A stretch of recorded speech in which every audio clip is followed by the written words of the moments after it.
Pozdrav za sve vas koji nas pratite. Danas ću vam predstaviti lagane i udobne dečije slušalice JBL JR300 sa ograničenjem jačine zvuka. Slušalice su posebno dizajnirane za mališane koji vole da uživaju u muzici. A zašto ih svako dete obožava, pogledat ćemo u nastavku videa.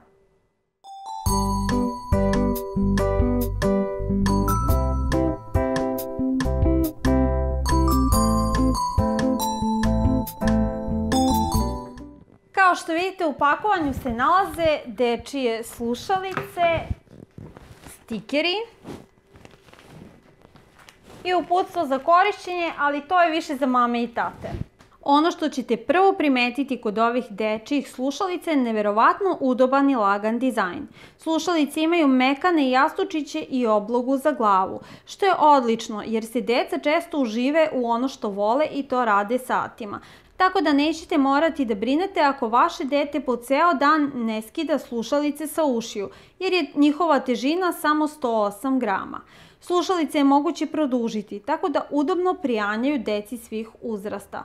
Veliki drajveri od 32 mm pružaju moćan zvuk, ali sa druge strane jačina zvuka je ograničena na 85 decibela, tako da čak i najmlađa deca mogu da uživaju u kvalitetnoj, ali bezbednoj muzici.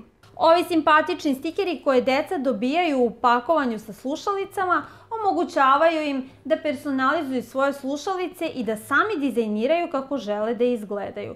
S obzirom na to da u pakovanju ima oko 200 različitih stikera, to pruža mogućnost deci da promene izgled slušalicama kad god požele. Slušalice je moguće povezati sa svim savremenim uređajima putem 3,5 mm audio priključka. Dužina kabla slušalica je 1 metar. Kabel se radi bezbednosti nalazi samo na jednoj strani slušalica.